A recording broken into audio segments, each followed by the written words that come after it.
Ayun guys, may deliver tayo ng Coke. Kailangan natin maging kargador ngayon guys. Ganito tayo kalupit mga manay kargador for today's video. Ang aga kasi guys ng deliver. Nako. Ayan tuloy mapapalaban na naman ang braso ng manay nyo. Pero okay lang, strong naman yan eh. Kahit iyakin.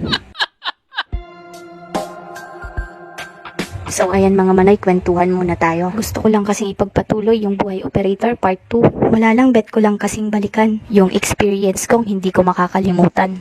Pero I'm sure manay, na experience mo din naman yan. Kung di ka man naging operator, baka sa ibang trabaho man.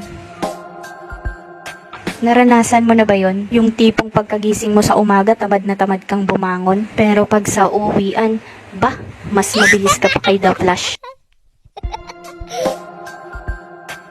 At syempre, dahil nanay ka, gusto mong bumawi sa anak mo dahil sa maghapong wala ka sa bahay nyo. Kaya ayun, bago matulog sa gabi, for the banding pa kayo ng anak mo. Kaya ayun, kopi ko, pinapaubaya ko na sa iyo ang mata ko. Ngunit gayon pa man, talaga namang naging masaya ako sa naging trabaho ko. Lalo na pag nagchismisan na mga kalinya ko. Aba, for the marites talaga ang nanay nyo.